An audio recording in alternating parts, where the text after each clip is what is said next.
Una de las ventajas que tiene también los récords es que al ser transparentes los podemos usar en lugares donde tal vez en otras circunstancias no nos sentiríamos cómodos creando una clase nueva, y digo entre comillas porque el compilador siempre puede hacer actualizaciones, optimizaciones que nosotros no nos damos cuenta. Entonces, supongamos que tengo un tipo de dato producto que representa un producto en una tienda, y digamos que tengo un método que me devuelve las ventas de un producto para la combinación de un mes-año. En este caso pues tenemos una implementación tonta, pero pues para que tengamos algo finalmente, y quiero implementar este método que coge una lista de productos y los desea ordenar según las ventas que, eh, que tuvieron pues, en un periodo determinado, ¿sí? Listo. Entonces, una cosa que podemos hacer es, como acá solo tengo un producto, ¿sí? Entonces necesito en algún momento poder juntar un producto con sus ventas para poder ordenar sobre las ventas y eventualmente eliminar el dato de las ventas, porque lo que me interesa realmente es ordenar los productos, no tanto como las ventas como tal. Entonces, una cosa que podemos hacer es crear un récord dentro de nuestro método, llamémoslo producto venta, y digamos que esto tiene un producto y tiene un double que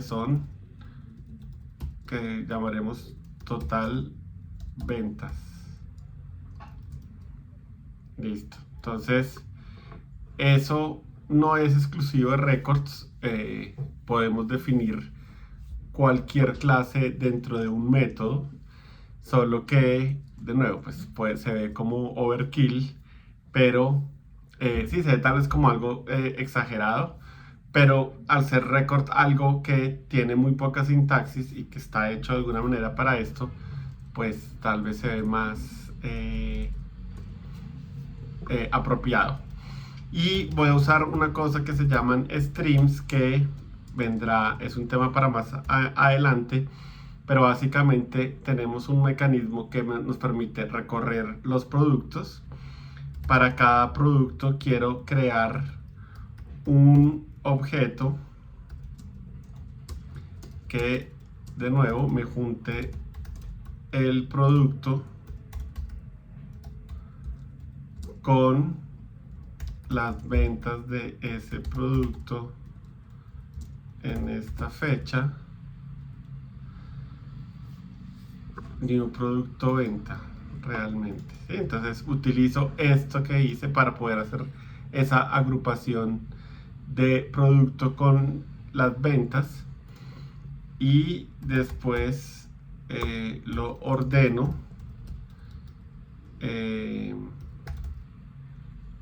y le digo que quiero comparar esos objetos por el total de sus ventas,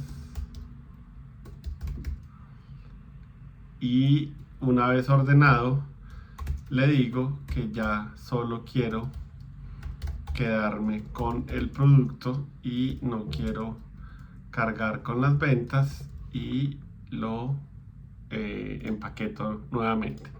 ¿Sí? Entonces, de nuevo, la sintaxis de streams no es tan importante ahorita, pero básicamente eso es lo que hago, ¿sí? Para cada uno de estos productos calculo las ventas y lo agrego a un objeto de esta clase que creé solo para este método.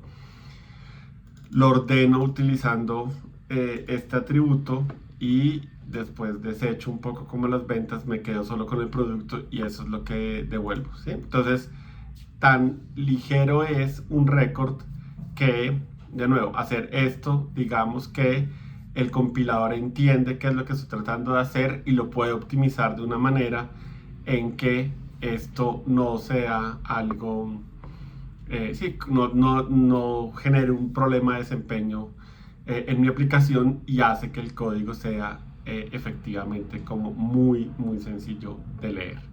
Entonces, como les decía, esto no es exclusivo de Records.